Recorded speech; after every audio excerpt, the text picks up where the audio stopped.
Alléluia. Shotoro Baba. Amen. Applaudissons fort Jésus.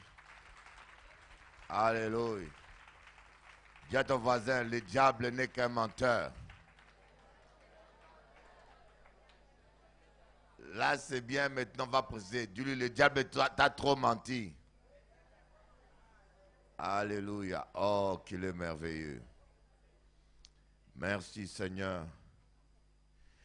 Ce que Dieu fait, c'est tellement merveilleux. Viens, ma sœur, viens témoigner, viens témoigner. Voilà une sœur qui était témoin de nos débuts. Dieu avait fait quelque chose pour elle, elle n'a jamais oublié. Elle était avec nous au début, elle habitait à Trois-Rivières. Quand on avait commencé à s'agir en Guadeloupe, on était comme des fous. On avait réunion tous les soirs à Saint-François, à Trois-Rivières, à Basse-Terre, à Saint-Claude, à Sainte-Marie. Dis-moi, qu'est-ce que bon Dieu fait pour vous autres? Ben, mon Dieu fait beaucoup de choses pour moi, pour les enfants, moi, et pour les petits-enfants, moi. Parce que comme ministère, le pasteur Eli commençait, nous étions à 5, et c'était la seule chanteuse, c'était moi. Et nous faisons partout, depuis Goubert jusqu'à arriver à Anse-Bertrand, le même jour. Et je encore et j'allais dans la délivrance avec eux. Je rentrais chez moi le lendemain. Et j'avais laissé mes enfants entre les mains du Seigneur. Et quand le pasteur, un jour, il était dans ma cuisine, un jeudi, je lui dis, mais pasteur, je vais prier pour tous les jours. On va nettoyer les maisons, enlever tout ce qui est satanique. Et alors que moi, je suis infirme. Il me dit, comment ça? J'ai dit, oui, parce que j'ai été opéré des reins. Et à la suite de ça, mes nerfs se sont raccourcis. Donc, je porte des chaussures ou machines, des chaussures qu'on me envoyait de là-bas, de métropole. Donc, on ne voit pas ça. Il m'a dit, pour moi, gros coca, attends, tu fais des jeux avec moi. Alors, je lui donne le gros litre de coca. Il boit. Après, il m'a dit, bon, enlève tes chaussures. Alors, quand j'ai enlevé, il a vu que j'étais comme ça. Au niveau comme ça. Alors, il me dit, tu n'as jamais dit ça. Depuis tout ce temps, tu fais l'œuvre de Dieu. J'ai dit, le temps n'était pas encore arrivé. Et il m'a dit, est-ce que tu crois que dimanche, à Goubert, le matin, le Saint-Esprit va toucher? J'ai dit, automatiquement. J'étais sur la chair. Et quand j'ai commencé à chanter, l'Esprit de Dieu m'a pris, il m'a envoyé jusque là-bas. Je m'envolais et je savais que Jésus allait faire une grande chose dans ma vie. Jésus allait me guérir. Et le soir, l'après-midi, nous sommes partis à Bananier. Et ce jour-là, le pasteur me dit, tu vas donner des perspectives? Je lui ai dit oui. Mais le diable savait que j'allais donner des perspectives. Quand je passais tout près du pasteur, et je dis, pasteur, oh, je ne vois plus. J'ai perdu la vue. Le pasteur a donné une tape au démon et il n'y avait pas de démon. On a entendu ce bruit-là. Bon! J'ai entendu le démon aller tomber un endroit et la vue est revenue. Je rends gloire à Dieu. Merci Seigneur. Béni soit. Et alors là, on a commencé à chanter. Et après un moment, l'Esprit de Dieu me dit, prends une chaise, va te mettre derrière. J'ai été me mettre derrière. Et le pasteur a commencé à chanter pour toutes les âmes qui étaient là. Et là, j'ai senti, il m'a entendu qui criait, mais fortement, hein, fortement. Alors il dit, ah, la sœur Hollande. Alors il est venu, j'ai dit quoi? J'ai dit, il y a quelqu'un qui a fendu ma jambe, qui fend ma jambe, et qui est en train de l'opérer, ça me fait mal. Et quand il est venu, il a entendu les oreilles. Il y a les bistouris, ting, bling, ting, bling, bling, bling. Alors, je criais. Et après, quand il a fini de m'opérer, le pasteur m'a dit, mets-toi debout. Alors, il a regardé. Le pied a poussé un peu plus grand. Il m'a dit, bon, tu vas t'asseoir. Est-ce que tu crois que le Seigneur peut encore arranger le bébé? J'ai dit, je le crois. Je me suis assis sur une chaise et il a commencé à prier et mes pieds faisaient ça. Mais ce n'est pas mes pieds seulement, mes pieds là aussi étaient venus courts. Donc ça a commencé à grandir, tout est venu à sa place et maintenant, voilà mes pieds. Et ça s'est fait. Je Gloire à Dieu. Le 26 février 1995, guérison de mon pied à Sainte-Marie, Cap-Esther, par le pasteur Élie. Je rends gloire à Dieu. Toute la gloire, c'est pour Dieu. Je remercie le Seigneur. Et je dis, Seigneur, de l'onction qu'il a, qu'il le garde toujours pour continuer l'œuvre et que tous ces bien-aimés que je vois qu'ils ne me connaissaient pas, c'est moi, la sœur que la jambe a été agrandie. Et je rends gloire à Dieu. Et je continue toujours l'œuvre de Dieu. J'ai fait 5 ans en métropole. Je chantais, je priais, je portais la parole. Après, je suis retournée ici avec mon mari, mon malade. Dieu a fait, il devait mourir en 6 mois. Il a fait 7 ans. Maintenant, il est retombé malade. Là, il est malade en ce moment. Il est sous la protection de Dieu. Si Dieu veut le prendre, il le prendra. C'est que sa volonté soit faite au nom de Jésus. Mais moi, je continue l'œuvre de Dieu. Voilà. Et les 2 premières filles qui ont chanté pour le pasteur, les 2 petits-enfants, ce sont mes filles, Ingrid et Davina. Donc, Ingrid, elle est policière, elle est mariée, elle a 3 enfants. Elle vit au 94. Davina vit à La Défense, elle est gendarme. Elle a un bébé maintenant. Et Grégory est caporal dans l'armée à Chalon. Là. Et Isabelle, qui était la grande fille, elle était hôtesse ici en Guadeloupe. Maintenant, elle travaille pas, elle a 6 enfants. Elle va avoir 6 enfants. Et il y a Sandra qui est là. Et il y a Sandra qui se cache, elle est là. Elle a 2 enfants. Et il y a Peggy. Il y a Peggy qui est ici, en métropole. Voilà. Gloire à Dieu. Merci Seigneur. Amen. Et je rends gloire à Dieu. Alléluia. Cette famille-là, il n'y a que des caporales, des lieutenants, des huissiers. Tu as intérêt à ne pas les embêter, hein? Alors, si le huissier veut arrêter, il appelle les caporales, les lieutenants, ils vont ensemble, toute la famille t'embarque.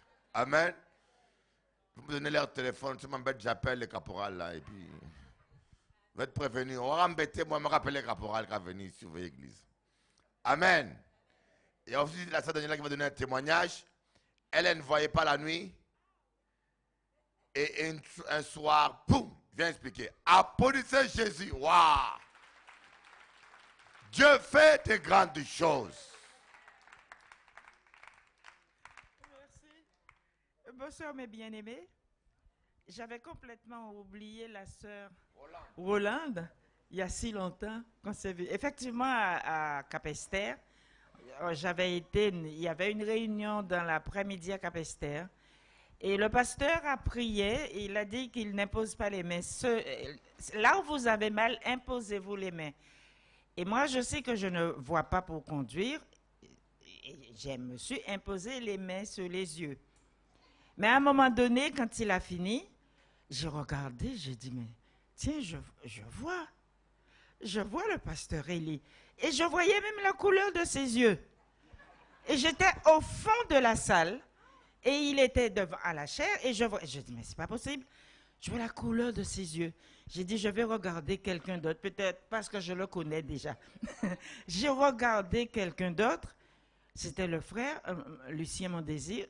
Je l'ai vu, j'ai vu ses traits. J'ai dit, attends, je vais regarder quelque chose encore. Il y avait le buste de Christophe Colomb dans cette salle. J'ai regardé le buste bien. Je voyais tous les traits, mais vraiment bien. J'ai dit, bon, je ne vais pas témoigner. J'attends de rentrer chez moi. J'ai laissé Cap-Esther. Comme par hasard, il pleuvait beaucoup ce soir-là. Je n'ai pas mis les lunettes. J'ai dit seulement, je ne vais pas mettre des lunettes. Je suis déjà guérie, je ne mets pas de lunettes. Alors, à ce moment-là, il n'y avait pas encore la traversée. Il fallait passer par le bout de Cap-Esther. Et je disais, mais mon Dieu, je vois. Et je chantais, Alléluia, Alléluia, tout le long de Cap-Esther jusqu'aux abîmes. Mais bien aimés, vous n'allez pas me croire, j'ai mis 25 minutes de Cap-Esther pour arriver chez moi aux abîmes. Et je roulais vite. C'était pour voir si je voyais bien malgré la pluie. Gloire à Dieu. Heureusement que le bœuf était à la maison, le bœuf. Sinon, on allait manger le bœuf des voisins. Alléluia. Il est le même hier, aujourd'hui, éternellement. Il suffit simplement de croire. Amen. Ah oui, moi je dis, Dieu ne change pas, c'est nous les hommes qui changeons. Nous changeons d'attitude, nous écoutons les gens. Vous savez, quand vous écoutez les gens, et les rumeurs, les mensonges finissent par affecter votre foi. Il faut vous garder pur et garder vos yeux fixés sur Jésus. Alléluia. Est-ce qu'il y a quelqu'un d'autre qui a un témoignage avant qu'on commence? Hier, on a prié. Est-ce que quelqu'un a un témoignage ici? Viens, alléluia. Que bon Dieu fait pour vous autres. Bonsoir, frères et sœurs. J'ai demandé à Dieu pour venir témoigner parce que c'était vraiment fort. Je vais juste dire une parenthèse pour mon fils qui est drogué. Quand j'avais crié à Dieu, on m'a appelé le lendemain pour me confirmer qu'on le prenait dans un CAP de mécanique. Dieu est grand, merci Seigneur. C'est vrai qu'il y a eu plein de choses, parce que par rapport à la sœur Rita, quand elle m'appelait pour me dire viens, viens, je pleurais déjà d'avant parce que je disais Dieu veut me bénir.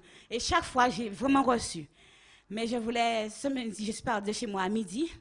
J'avais rendez-vous, je suis passée à 4 heures avec une dame, mais c'était pour ouvrir un compte pour mon fils, ça a été fait. Et après, une idée m'a dit, fais pour toi aussi. Parce que tu as le droit de bénédiction, tu as besoin d'être trucs, tout et tout. Je vais j'ai fait les papiers, tout et tout. Arrivé, qu'elle me dit, c'est d'accord, elle m'a accordé plein de trucs. L'ordinateur s'est éteint, ça buguait, tout et tout. J'ai entendu, va à l'église ce soir, tu as une bénédiction à prendre. J'ai dit, Seigneur, je ne suis pas habillée, tout et tout. J'ai appelé la sœur Grace. Je lui ai dit, est-ce que tu penses que je peux venir ce soir? Est-ce que tu penses que... Elle me dit, mais c'est la présence de Dieu. J'ai attendu chez ma mère et ce soir, je suis là parce que je sais que Dieu est grand, il est beau, il est merveilleux, il n'y a rien à dire. Amen. Dieu fait de bonnes choses, n'est-ce pas? Nous allons prier. Tendre Père, nous sommes reconnaissants pour tout ce que tu es en train de faire et nous savons que c'est toi qui le fais et que toute la gloire revient à toi. Merci, cher Saint-Esprit, de confirmer la parole de Jésus parmi nous. Merci de couvrir cette salle avec le sang de l'agneau, de couvrir chaque personne et de nous regarder tous au travers des sangs de Jésus. Dans le doux et précieux nom de Jésus-Christ. Amen. Aujourd'hui, j'aimerais partager avec vous un message spécial. La transformation, de la transformation à la transfiguration. Dis à ton voisin, de la transformation à la transfiguration. Amen. Et j'aimerais vous dire quelque chose. Quand je parle de la transfiguration, tout le monde connaît l'histoire de la transfiguration. Jésus était Dieu manifesté en chair. Il était le véritable Dieu, ce n'était pas un archange comme aujourd'hui. On essaye de nous expliquer par les témoins de Jéhovah. Jésus, il était Dieu venu sur terre, Emmanuel, Dieu parmi nous.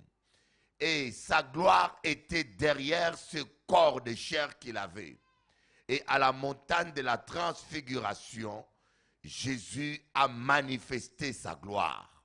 Ce qui était caché à l'intérieur devenait visible.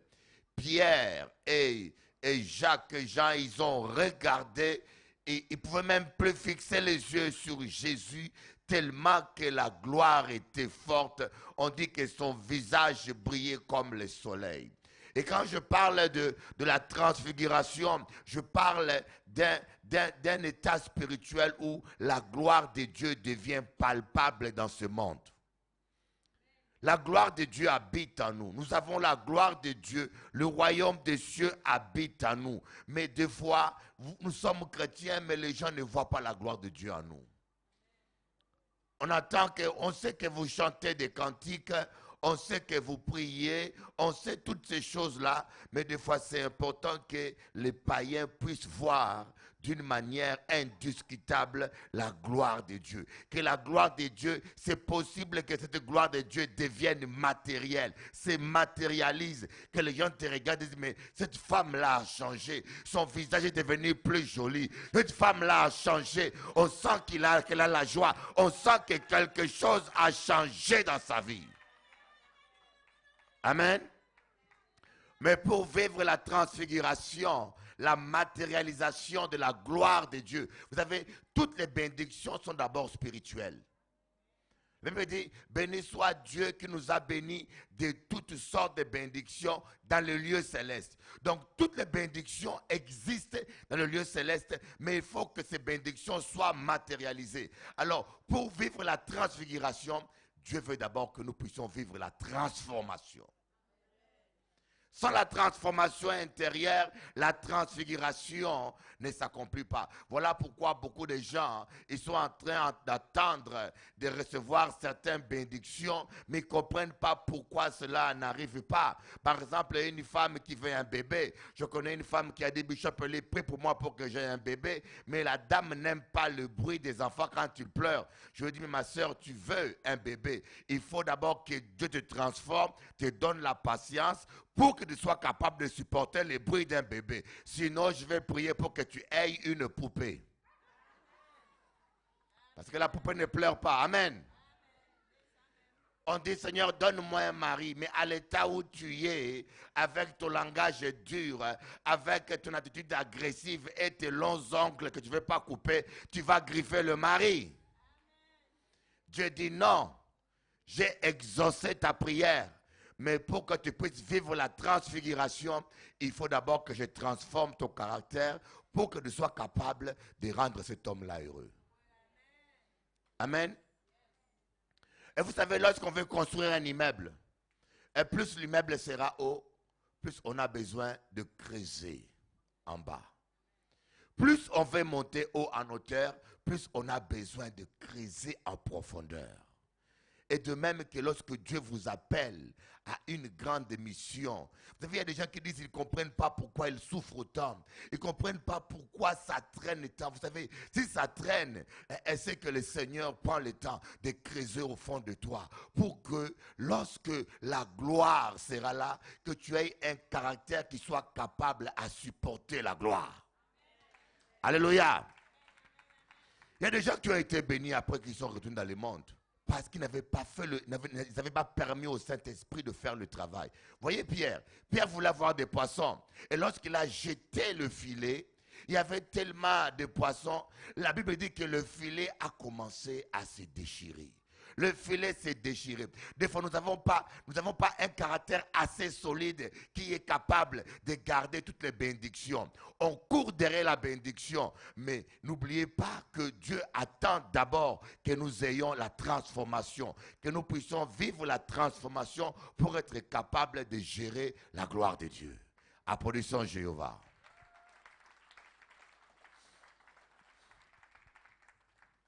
Dieu a besoin de traiter avec notre caractère. Et quand tu vois aujourd'hui le caractère des gens qu'on appelle chrétiens, vous serez choqués. Des fois, vous dites, mais est-ce qu'ils sont convertis? Il y en a qui mentent même pire que des païens.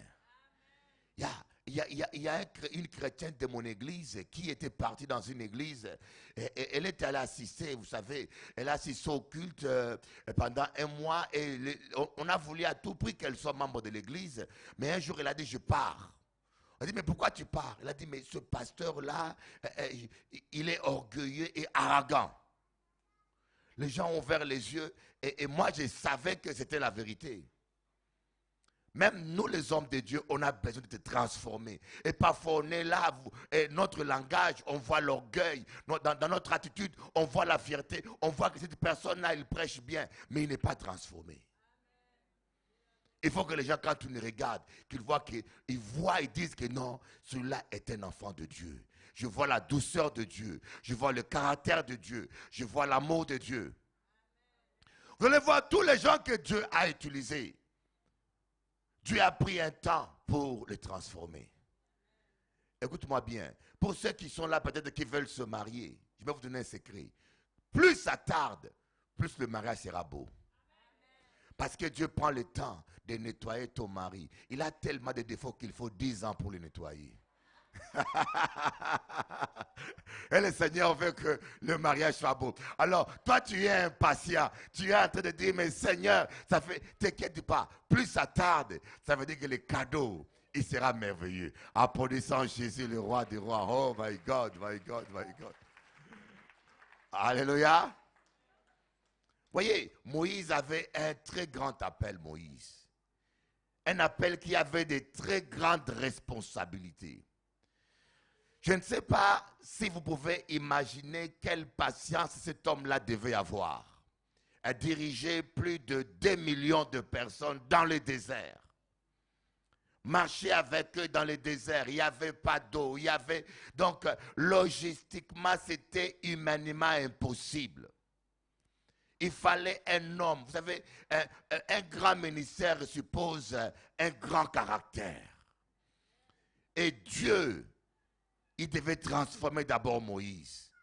Et Dieu a pris 40 ans pour transformer Moïse dans le désert, pour briser son moi, pour briser son orgueil. Moïse était tellement sûr de lui que quand il a voulu commencer son ministère, il s'est engagé par lui-même. Vous savez, ne soyez jamais sûr de vous, soyez sûr de Jésus. Il ne faut jamais dire, moi, je ne ferai jamais ça. Ça m'arrivera jamais à moi. Moi, ne dites jamais moi, jamais. Dis, avec la grâce de Dieu, j'espère que je ne tomberai jamais là. Applaudissons Jésus, le roi des rois. Donc Moïse croyait que Dieu avait besoin de sa force, de son expérience, de son talent pour libérer le peuple de Dieu. Et il s'est engagé à tuer, à agir dans la chair, à tuer l'Égyptien par sa propre force. Conséquence, il était poursuivi par Pharaon, il s'est réfugié dans le désert, il devait vivre, dormir dans le désert. Imaginez-vous quelqu'un qui a grandi comme un futur Pharaon, il dormait à la maison, il se lavait dans le parfum et il se retrouve dans le désert parfois sans eau pour se laver.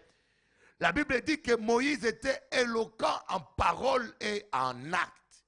Il était puissant en éloquence et en acte. Mais quand vous arrivez dans Exode chapitre 3, vous voyez que Moïse dit à Dieu, Seigneur, je ne sais pas parler.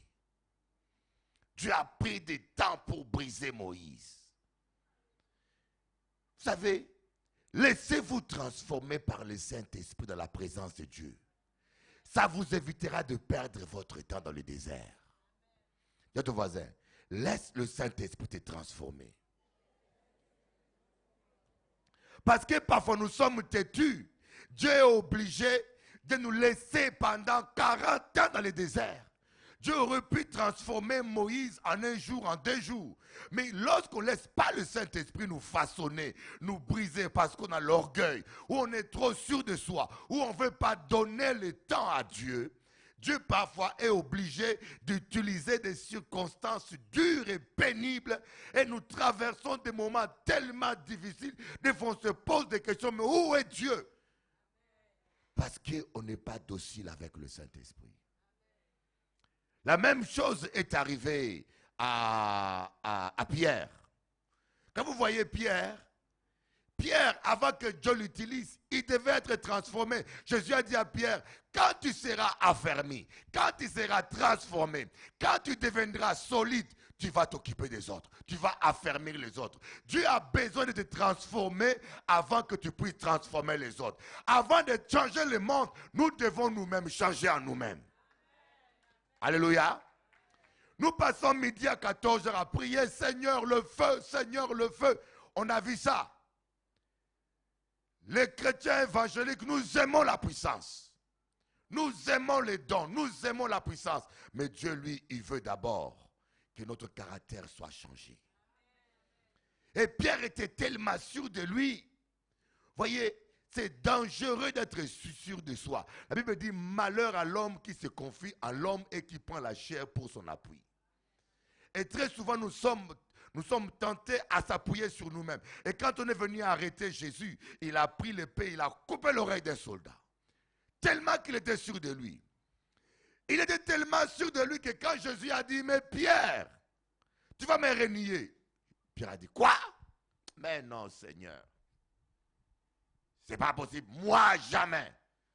Jésus a dit, Pierre, tu vas me renier. Est-ce que vous pouvez vous imaginer, Pierre douter même de la parole de Jésus?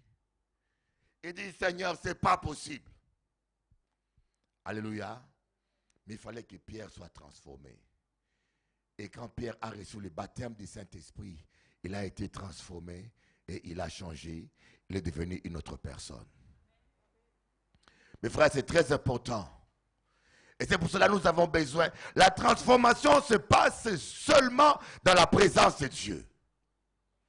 La transformation, quand nous adorons Dieu, quand nous passons beaucoup de temps dans la présence de Dieu, peut-être vous ne vous rendez pas compte. Il y a une transformation qui se passe dans notre caractère et dans notre cœur. Moïse a passé 40 jours dans la présence de Dieu. Et en passant 40 jours dans la présence de Dieu, Dieu l'a transformé. Il a tellement été dans la gloire de Dieu. Et quand il est sorti de la présence de Dieu, il était transfiguré. La gloire de Dieu était devenue visible. Mes frères, c'est possible que tu sors dans la rue, que les païens disent, mais monsieur, tu as quelque chose sur toi là. Tu es un enfant de Dieu. Applaudissez un peu Jéhovah. Alléluia. C'est le temps où les païens ont besoin de voir la gloire de Dieu. Je me rappelle un jour, j'étais allé faire une photo avec la petite sœur de Daniela, la sœur Lynn. Elle m'avait conduit en voiture à la tour Cécile ici à côté. J'ai passé une journée entière à prier.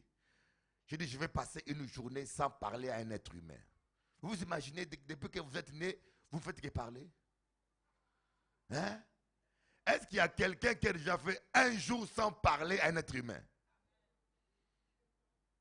À part dans le coma. Je dis, mais Seigneur, la Bible dit que l'exercice physique est utile à peu de choses, mais l'exercice spirituel est utile à tout. Je dis, je vais faire un exercice spirituel, je vais passer une journée sans parler à un être humain. Ça veut dire pas critique, pas commentaire, pas cancan, pas... Je me suis enfermé dans ma chambre. Je fais que louer, lire la Bible, louer. Et à 18h, et j'appelle une soeur, je lui dis, ma soeur, amène-moi, je vais faire une photo pour les conventions, il me faut une belle photo. Elle m'amène à Tour Cécile, et j'arrive là-bas, on me fait la photo, et pour payer maintenant la photo, la caissière a pris la fuite. Elle est montée en étage. Et moi, je suis resté devant la caisse, je dis, mais c'est gratuit ou quoi? Et la caissière reste là, descends. Le monsieur dit, mais je ne descends pas, c'est toi, c'est ton tour, descends là-bas. Elle est descendue. Et quand elle est descendue, la sœur m'a dit, pasteur Élie. Elle dit, ah, vous êtes un pasteur? Je dis, oui. Elle dit, ah oui, c'est pour cela. Je sens que mes mains tremblent, je sens que mes pieds tremblent. Je m'évanouis là. Je dis, oui, madame, vous avez des démons, il vous faut une délivrance, venez à l'église. Applaudissez un peu Jésus-Christ, alléluia.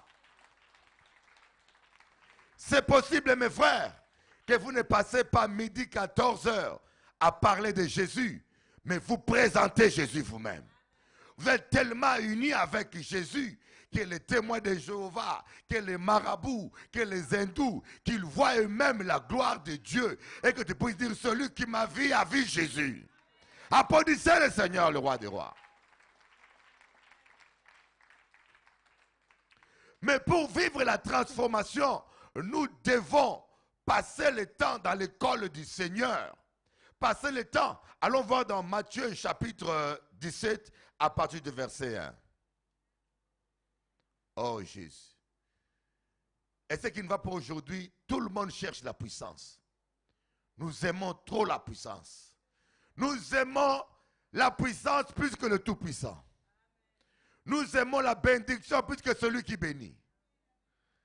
Oh, surtout nous qui prêchons la parole de Dieu. Nous aimons tellement la puissance, Seigneur. Fais-nous grâce. Aimer la puissance, ce n'est pas mauvais. Mais dans quelle motivation? Avec quelle motivation? C'est comme une sœur qui m'a dit, Bishop, elle prie pour moi. Je vais avoir les dons de guérison. Mais elle n'a jamais visité un seul malade à l'hôpital. Dis, mais tu veux les dons de guérison, pourquoi? Pour frimer avec à l'église. Alléluia. Seigneur, il faut d'abord demander, Seigneur, donne-moi l'amour pour les malades. Donne-moi la compassion pour les malades. Et après, il te donnera naturellement les dons de guérison. Mais nous inversons les choses. Nous voulons les dons de guérison, mais on n'a pas le temps pour aller visiter même un malade. Même ta propre mère ou ton propre cousin qui est malade, tu n'as pas l'amour et le temps d'aller les visiter. Me dis, Seigneur, donne-moi les dons de guérison. Matthieu 17, verset 1. 6 jours après, Jésus prit avec lui Pierre, Jacques, Jean son frère, et il les conduisit à l'écart sur une haute montagne. Il fut transfiguré devant eux. Son visage resplendit comme le soleil et ses vêtements devinrent blancs comme la lumière. Oh my God. Jésus prit avec lui Jacques, Jean son frère, Pierre, et les mena à l'écart. Seulement ce premier verset, Dieu m'a parlé des choses extraordinaires dedans. Et Dieu m'a dit, le problème que vous avez, moi et vous des fois, nous nous plaignons des gens des fois. On m'a fait ceci, on m'a trahi, les gens sont ingrats. Mais on dit les gens sont ingrats. Les gens m'ont trahi. Mais on oublie que c'est nous qui sommes stupides parfois parce que nous manquons le discernement. Nous appelons tout le monde ami. Il faut que tu fasses la part des choses dans tes relations. Jésus savait faire la part des choses. Il savait que ça, c'est les gens de la foule. Ces gens-là viennent parce qu'ils ont mangé du pain. Ils viennent parce qu'ils ont été guéris. Mais ici, j'ai les 12. Ces 12-là sont là pour être enseignés parce qu'ils ont besoin de la parole. Mais parmi les 12, j'ai les 3. Et ces 3-là, Pierre, Jacques et Jean, ces 3-là, ils ont l'onction des leaders. Ils seront des leaders. Ils les prenaient à part. Et parmi les 3, ils savaient qu'il y a un, Jean. Celui-là, c'est un intime. Ce n'est pas seulement un leader, mais c'est un ami intime. Qui est avec moi? Et la preuve à la croix, tout le monde est parti. Il y avait que Jean et Marie, la mère de Jésus-Christ, qui sont restés là devant Jésus jusqu'à la dernière seconde. Jésus a dit, femme, voici ton fils. Fils, voici ta mère. Donc Jean n'a pas trahi Jésus, n'a pas pris la fuite. C'est que Jésus avait bien discerné. Apprenons à discerner qui sont nos vrais amis. Apprenons à discerner et qui sont simplement des visiteurs. Applaudissons le Seigneur Jésus-Christ. Et des fois, nous sommes trahis parce que nous fréquentons les traîtres. Nous vivons l'ingratitude et des fois nous perdons tout notre temps à fréquenter les traîtres. Et quand ils sèment, tu passes toute ta jeunesse, toute ta vie à s'aimer dans un champ fertile. Ce n'est pas étonnant après 10 ans que tu ne récoltes rien et que la récolte soit médiocre. Il ne faut pas en vouloir à Dieu. C'est que tu as manqué le discernement. N'investis pas dans des terres mauvaises. Il faut arroser les bons figuiers. Ne va pas arroser les gens ingrats. Quand quelqu'un ne t'aime pas, ne le hais pas, mais passe son chemin. Ne perds pas ton temps parce que la vie est précieuse. J'ai vu des femmes belles qui ont perdu leur temps avec des vauriens. Le monsieur ne t'aime pas. Il faut que tu t'accroches sur son pantalon. Il ne t'aime pas. Tu passes ta jeunesse. Tu es belle, mais tu passes ta beauté et puis tu commences à vieillir et tu te retrouves, je ne sais pas à quel âge, seul. Il ne faut pas vouloir à Dieu. C'est ta stupidité qui t'a fait perdre ton temps. La vie est un cadeau de Dieu. Et depuis que j'ai compris ça, et ce n'est pas tout le monde qui est mon ami. J'ai des amis. Je sais qui sont mes vrais amis. Je sais qui sont mes intimes, mes préférés, à qui je sais que cette personne-là, même si demain je ne suis plus rien du tout, même si demain je suis handicapé, cette personne-là va pousser ma chaise roulante parce qu'il va rester fidèle. Et quand je suis béni et quand j'ai le temps, j'investis mon temps et mon argent, mon amitié dans des valeurs sûres. Ne passez pas votre temps à arroser des figuiers maudites. Le jour où vous aurez faim, il n'y aura pas de figues. Arrosez des bons figuiers. Applaudissons Jésus, le roi des rois. Voyez ici Jésus, il a pris les 3, il les a mis à part, il les a menés et il a dit vous allez voir ma gloire. Vous voyez, Dieu ne manifeste pas sa gloire à tout le monde. Il le manifeste simplement aux gens qui sont prêts à payer le prix. aux gens qui sont prêts à se laisser transformer. Il y avait 12 disciples, mais Jésus a vu 3 personnes qui étaient prêtes à payer le prix. 3 personnes qui étaient plus engagées, bien que Pierre était maladroit, bien que Pierre faisait beaucoup de gaffes. Mais Dieu a vu en lui la bonne volonté et la violence spirituelle de vivre la gloire de Dieu. Et Jésus-Christ les a pris, il les a menés à part. Et remarquez bien, sur cette montagne de la transfiguration, il y avait 3 personnes. Ce n'est pas un hasard. Il y avait 3 personnes. Il y avait Moïse, Élie et Jésus. C'est les 3 personnes qui ont fait 40 jours de jeûne dans la Bible.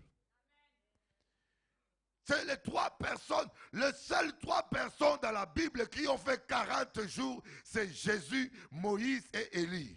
Et ces 3 personnes, ils ont tellement cherché la face de Dieu que Dieu les a récompensés. Dieu a élevé Élie vivant. Jésus, il était mort. Dieu l'a ressuscité.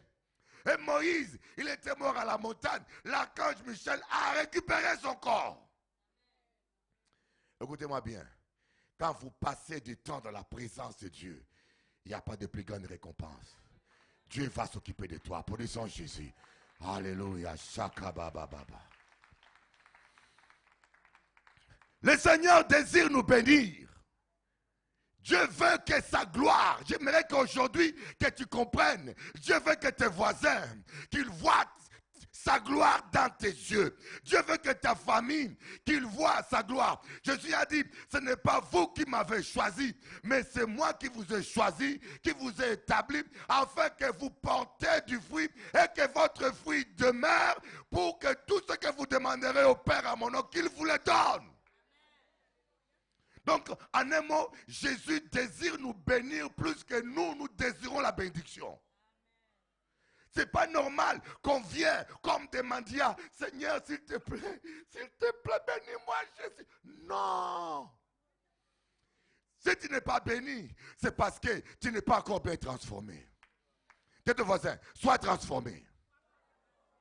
Au lieu de faire le travail de la transformation, au lieu qu'on puisse collaborer avec le Saint-Esprit pour qu'il nous transforme, nous passons le temps gênés. Seigneur, bats-moi l'argent, bats-moi l'argent. Au nom de Jésus, Marie, viens ici, je te l'ordonne. Oh.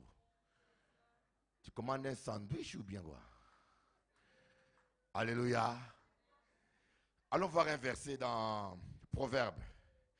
Un verset qui est souvent très mal compris. Ah, Jésus.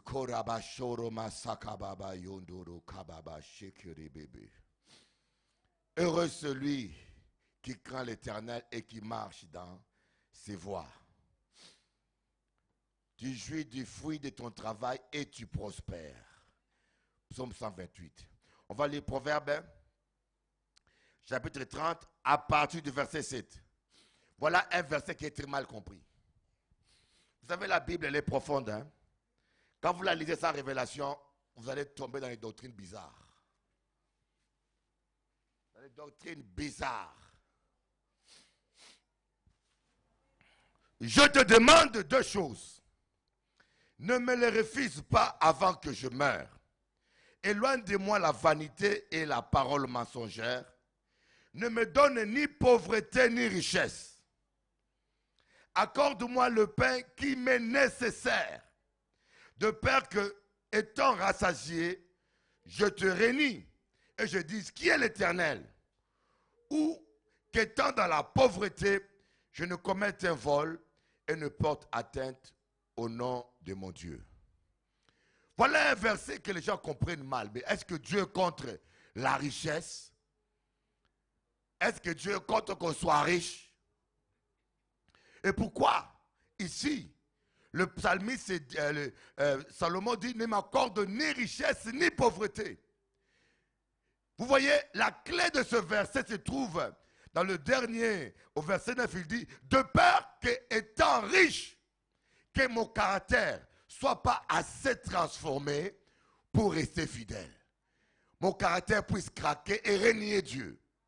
De peur qu'en étant fort pauvre, que mon caractère ne soit pas assez solide et que je sois tenté à aller pécher, voler. Donc quelque part ici, je suis d'accord avec lui En un mot, il disait, Seigneur, ne me bénis pas au-delà des capacités de mon caractère. Bénis-moi proportionnellement à ma capacité de rester fidèle et de gérer. Moi, j'ai vu des gens qui ont été bénis, ils ont prié. Des gens qui ont demandé un enfant, ils ont eu un enfant, et à cause des enfants, ils viennent plus à l'église. J'ai vu des gens qui ont prié pour un mariage, ils ont eu un mariage, et à cause du mariage, ils ont lâché la foi. J'ai vu des gens qui ont prié pour avoir de l'argent, et ils ont eu beaucoup d'argent, et à cause de l'argent, ils n'ont plus le temps pour venir, ils ont assez de sous pour payer les boîtes de nuit, ils ont assez de sous pour prendre traiter des maîtresses, et ils disparaissent de l'église. Donc, je voulais vous montrer que Dieu qui nous aime, parfois il tarde à nous bénir. Parfois, il semble que la transformation, la gloire de Dieu tarde à se manifester, simplement non parce que Dieu ne veut pas, ou parce que Dieu n'est pas capable de le faire tout de suite, mais simplement parce que nous ne sommes pas assez transformés pour supporter cette gloire-là. Voilà pourquoi j'ai intitulé mon sujet « La transformation, de la transformation à la transfiguration ». Et vous allez voir ces trois personnes qui ont passé du temps dans la présence de Dieu. Dis à ton voisin, passe le temps dans la présence de Dieu. Oh, Rachoroba Sakababa Rokorobaba. Oh Seigneur.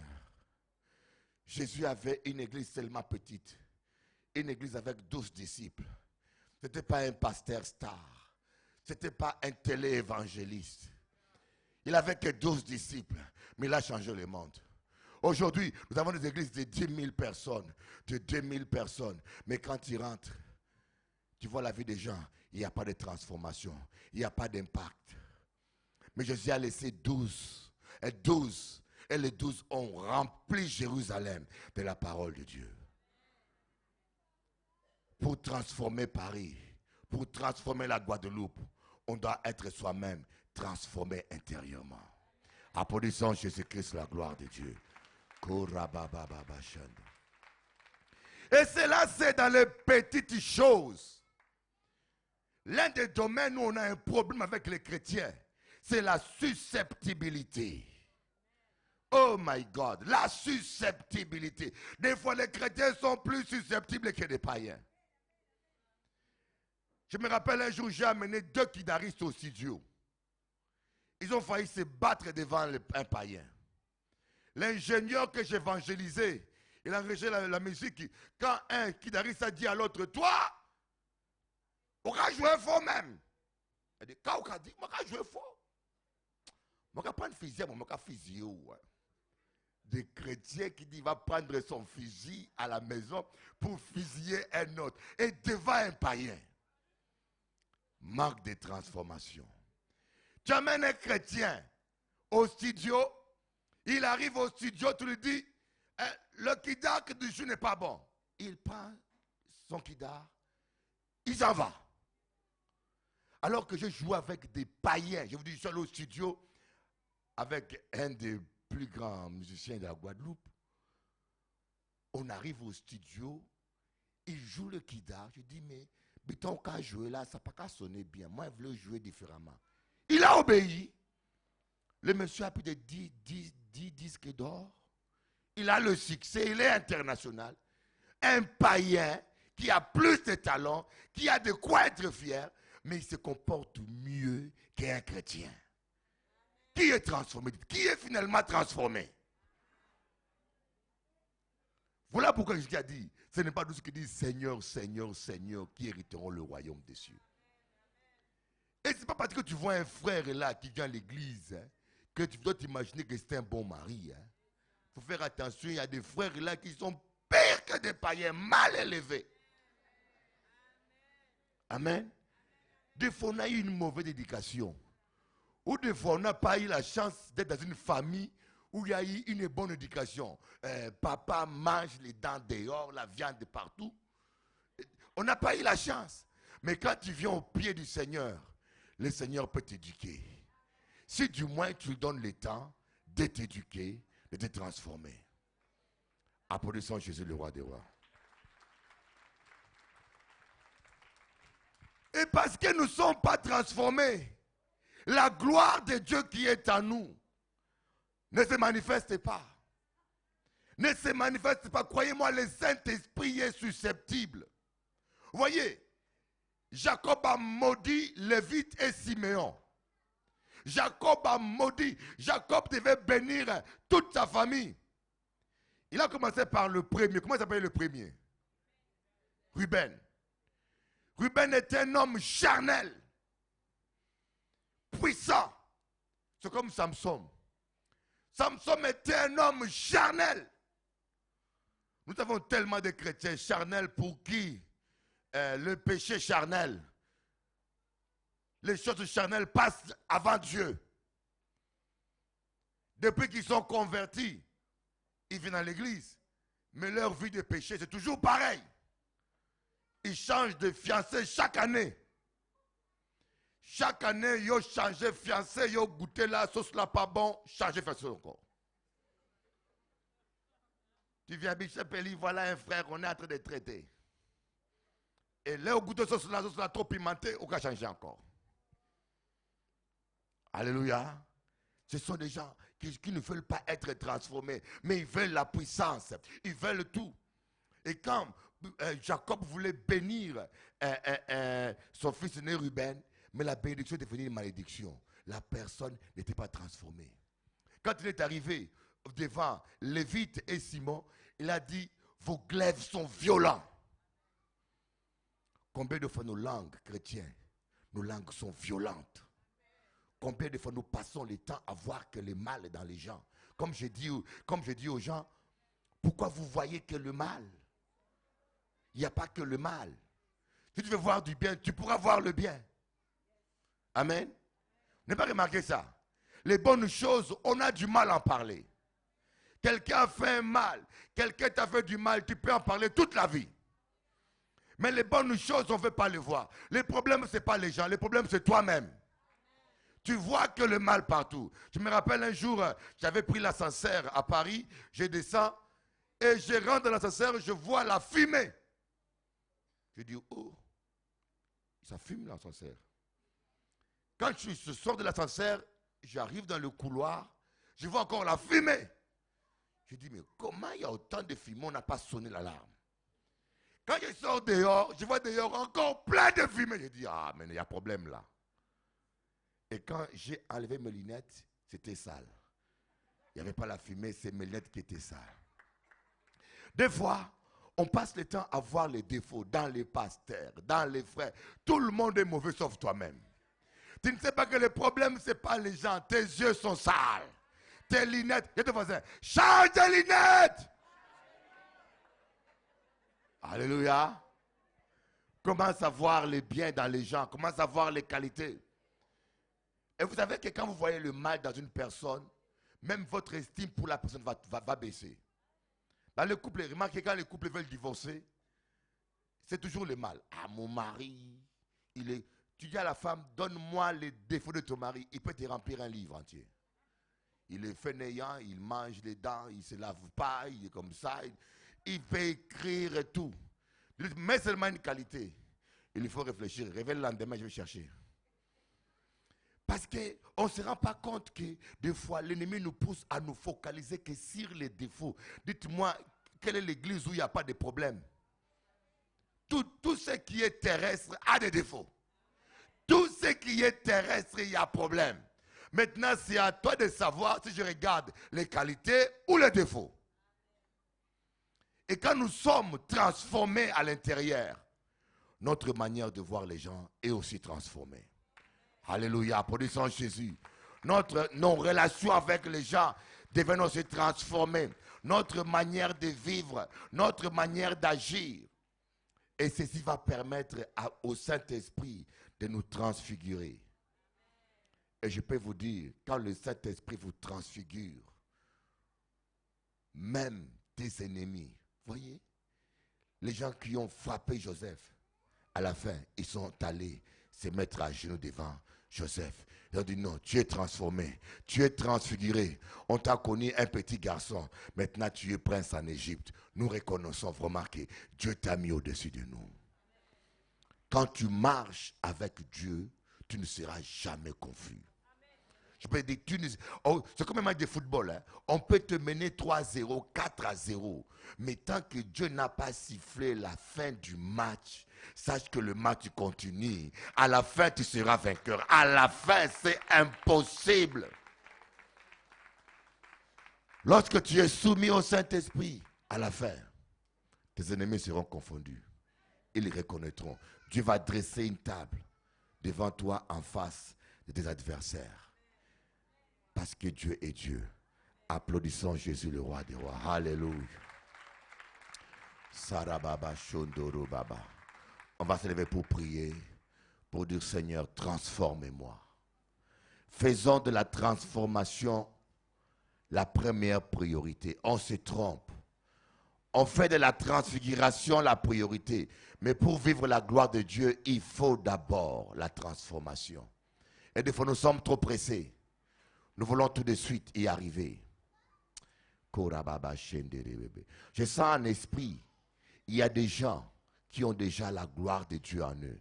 Il y a des gens dont Dieu a déjà exaucé. Dieu t'a déjà exaucé. Ce que tu as demandé à Dieu, c'est déjà exaucé. Mais Dieu attend simplement ta transformation. Il attend que tu sois prêt. C'est comme un papa qui a déjà acheté une voiture pour son fils, mais il attend qu'il ait le permis pour lui remettre les clés. Dieu dit, mais la voiture est déjà là. Va étudier.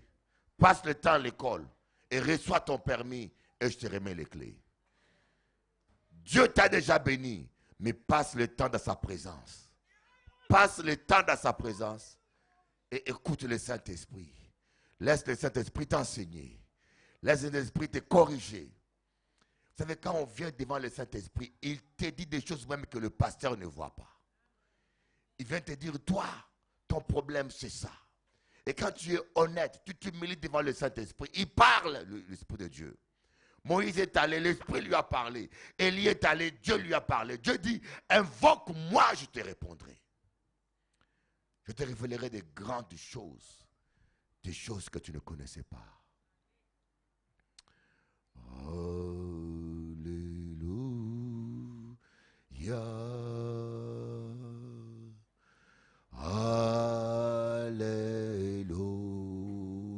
Alléluia. Oh, alléluia.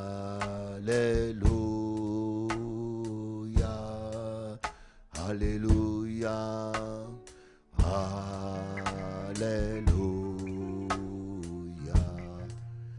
Alléluia. Alléluia.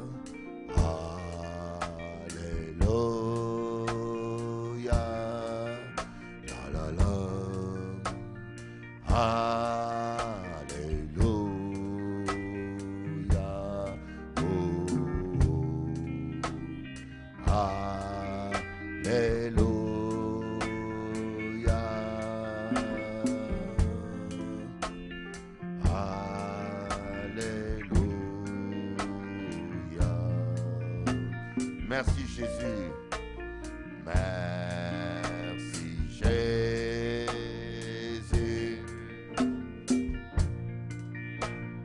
Merci Jésus.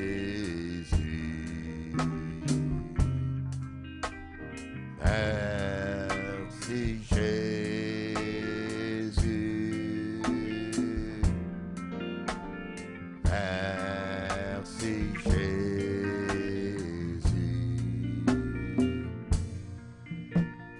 Nous t'adorons. Alléluia. Nous t'adorons.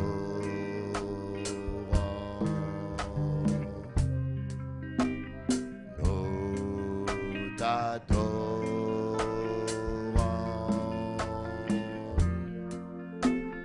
Nous t'adorons.